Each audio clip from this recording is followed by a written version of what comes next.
Friends, in today's lecture, Mughal military campaigns. Babur जो कि पहला मुग़ल शासक था, 1526 से 1530 तक रहा, उसे 1494 फरगना का राजा बनाया गया था जब वो 12 साल का था। और जब मंगोलों और उज़्बेक ने वहाँ हमला किया तो उसे अपना सिंहासन छोड़ना पड़ा।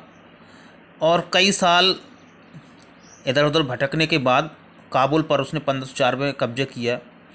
1526 में उसने दिल्ली के सुल्तान इब्राहिम लोदी को हराया और वहाँ दिल्ली और आगरा पर कब्जा किया।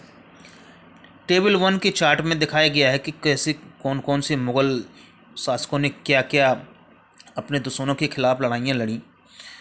और आप देखेंगे इसमें कि जो अफ़गान थे वो मुग़लों के लिए एक बड़ी समस्या थे, और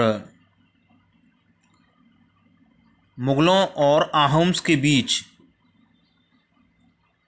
संबंध भी देखने लायक थे।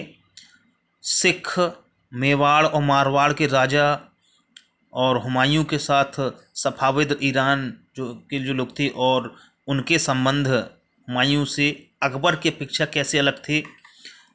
और गोलकोंडा और बीजापुर पर कब्जा करने पर क्या औरंगजेब के शासन में डेक्कन एरिया में क्या हॉस्टिलिटीज़ ख़त्म हो गई थी या लोगों को बंदी बनाना बंद कर दिया गया था।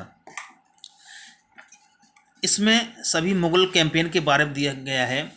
और इसके बाद मुग़ल जो थे वहाँ किस तरह से शासक बना करते, बादशाह बनते थे।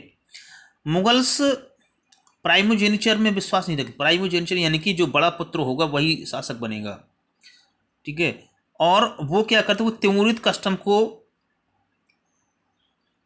लागू किया करते थे, जहाँ कोपार्सिनी यानी कि इसमें होता क्या था, जो भी प्रॉपर्टी उसे सभी बच्चों में बराबर बांट दिया जाता था। और ये सिस्टम कोपार्सिनी सिस्टम कहलाता था। मुग़ल्स के जो संबंध थे वो दूसरे राज्यों के साथ वो कैसे थे, आप देखें कि मुग़ल सम्राट जो थे उन्होंने लगातार उनके खिलाफ अभियान चलाए जिन्होंने उनकी सत्ता को स्वीकार नहीं किया। और but as the Mughals became powerful, जब वो मुग़ल शासक पावरफुल हुए, ताकतवर हो गए, उनके ऊपर बहुत ज़्यादा शक्तियाँ आईं, दूसरे शासक जो थे वो अपने आप ही उनके साथ हो गए क्योंकि वो युद्ध नहीं करना चाहते थे। The Rajputs are a good example of this. Rajput इसका एक महत्वपूर्ण उदाहरण है। बहुत सारे ऐसे राजपूत राजा थे जो युद्ध नहीं करना चाहते थे। उन्होंने अपनी लड़कियों की शादियां मुग़ल परिवारों में कर दी और ऊंचे पदों पर उन्होंने स्थान पाया। लेकिन बहुत सारे राजपूत ऐसे भी थे जिन्होंने ऐसा ना करके उनसे युद्ध करना ही उचित समझा।